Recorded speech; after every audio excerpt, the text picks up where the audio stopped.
नमस्कार, मी अनिकेत जोशी. माझ्या व्हिडिओ ब्लॉगमध्ये आपलं सर्वांचं पुन्हा एकदा स्वागत. खरं तर आज आपण शरद पवारांच्यावरती आणखी बोलणार होतो, परंतु काल सायंकाळी अशा काही घटना घडलेल्या आहेत की ज्यामुळे आपल्याला मणिशंकर अय्यर यांच्याविषयी बोलणं भाग पडत आहे.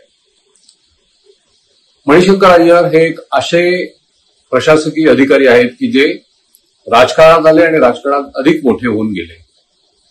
राजीव गांधींचे मित्र आणि त्यांचे जवळचे सल्लागार, विश्वासू सल्लागार असे असणारे भारतीय परराष्ट्र सेवेतील उच्च अधिकारी मणिशंकर अय्यर हे राजीव गांधींच्या काळामध्ये पंतप्रधान कार्यालयामध्ये अतिरिक्त सचिव या महत्वाच्या पदावर कार्यरत होते.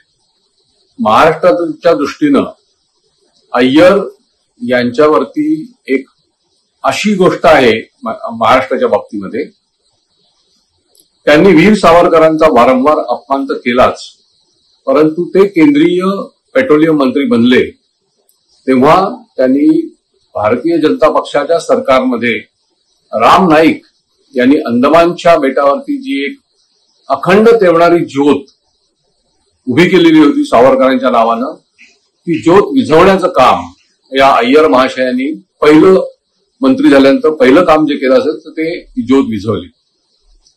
महाराष्ट्रामध्ये त्या वेळेला खूप मोठा उद्रेक झालेला होता.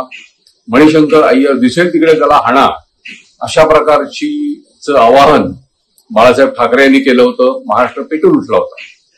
हे अय्यर हे वारंवार काँग्रेस पक्षाला विविध प्रकारे अडचणी आणण्याचं काम करतात, परंतु ते गांधी घराण्याचे एकनिष्ठ आणि त्यातही राजीव गांधींच्या जवळचे असल्यामुळे सोनिया गांधींना प्रिय अशा प्रकारचं ते व्यक्तिमत्व असल्यामुळं काँग्रेस त्यांना सहन करते.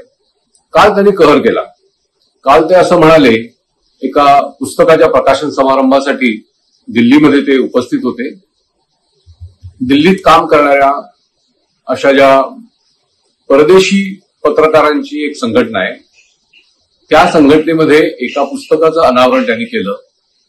ते पुस्तक असं आहे की नेहरूंच्या काळामध्ये परराष्ट्र सेवेत त्यांनी काही अधिकारी वेचून आणले, परराष्ट्र सेवा अधिक बळकट केली किंवा भारताचं परराष्ट्र धोरण नेहरूंच्या काळात निश्चित झालं, ते करण्याचं काम तरुण अधिकाऱ्यांनी केलं होतं. अशा प्रकारची मांडणी करणारे पुस्तक आहे इंग्रजीमध्ये. त्याचं अनावरण करायला अय्यर महाशयांना बोलावलं होतं. तिथे हे म्हणाले की मी जेव्हा परराष्ट्र सेवेची परीक्षा लंडनमध्ये देत होतो, त्या काळात लंडनमध्ये IAS आणि वगैरे या सगळ्या परीक्षा होत होत्या, ICS, त्या परीक्षेत हे बसलेले होते लंडनमध्ये. आणि ती परीक्षा सुरू असताना इकडे भारतामध्ये चीननी आक्रमण केलं असं म्हटलं गेलं. एलेज्ड इन्व्हेशन असा शब्द त्यांनी वापरला. हा सरळ सरळ भारतीय सैन्याचा प्रचंड मोठा असा अपमान अय्यर महाशयांनी केलेला आहे. त्यांना असं बोलण्याचा कोणताही अधिकार नव्हता आणि नाही. त्याच समारंभामध्ये एका सजग प्रेक्षकानं, श्रोत्यानं वळून त्यांना हटकलं आणि त्यांना विचारलं की तुम्ही एलेज्ड इन्व्हेशन कसं काय म्हणू शकता. तेव्हा त्यांनी थोडंसं माघार घेतली आणि म्हणाले की नाही, मी चुकून तो शब्द वापरला होता. काँग्रेसचे प्रवक्ते, जे सध्याचे क्रमांक 2चे नेते आहेत काँग्रेस पक्षात असं म्हटलं पाहिजे, ते जयराम रमेश यांनी अय्यर यांचीच बाजू थोडीशी घेतली आणि त्यांनी उलट भाजप सरकारवरती निशाणा साधला आणि गेल्या 10 वर्षामध्ये भारतानं चीनला अतिशय मोकळीक दिली आहे अशा प्रकारचं विधान त्यांनी केलं. आणि अय्यर यांच्या वयाकडे बघून त्यांना माफ केलं पाहिजे, त्यांनी माफी मागितली आहे अशा प्रकारची सावरासावर देखील काँग्रेसनं केली. हे अतिशय अय्यर यांच्यावरती काय बोलावं किंवा त्यांना किती शिव्या घालाव्यात अशा प्रकारचं हे विधान आहे आणि त्याची तशीच प्रतिक्रिया देशभरात उमटलेली आहे. अय्यर हे जे आहेत त्यांनी पाकिस्तान आणि चीन याच्याविषयी सातत्यानं ममत्व दाखवलेलं आहे. ते सतत पाकिस्तानमध्ये जात असतात. त्यांचा जन्मच मुळात लाहोरचा आहे. त्यांचे वडील हे चार्टर्ड अकाउंटंट म्हणून काम करत असताना लाहोरमध्ये स्थायिक होते आणि तिथेच या महाशयांचा जन्म झाला. त्यांना ते पाकिस्तानचं जे काही प्रेम आहे, त्यांनी मागच्याच महिन्यामध्ये असं एक विधान केलं की पाकिस्तान हा देश जो आहे, हा भारतीय किंवा पाकिस्तानी लोक जे आहेत ते भारतासाठी अतिशय उपयुक्त अशा प्रकारचे आहेत. पाकिस्तानचा आपण द्वेष करता कामा नये, त्यांच्याशी मैत्री केली पाहिजे, परंतु या सरकारनं, मोदी सरकारनं गेल्या 10 वर्षात ते काही केलं नाही. अशा प्रकारची भूमिका ते मांडतात, वारंवार मांडतात.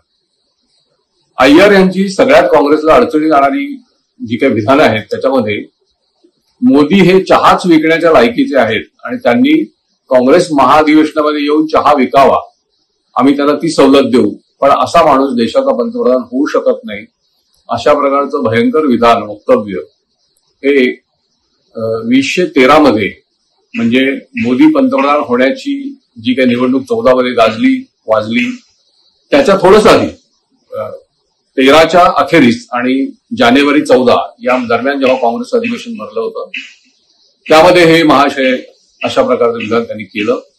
त्याचा इतका परिणाम काँग्रेसला भोगावा लागला की मोदी आणि भाजपने देशभरात चाय पे चर्चा हा कार्यक्रम सुरू केला.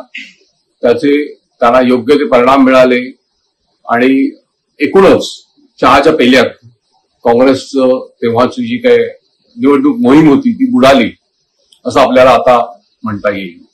अशाच प्रकारचं विधान हे भारतात लोकसभेच्या निवडणुका सुरू असताना शेवटच्या टप्प्यात अय्यर यांनी केलेलं आहे. त्याचे नक्कीच परिणाम ते काँग्रेसला भोगावे लागतील. आज इतकंच, उद्या परत भेटू. नमस्कार.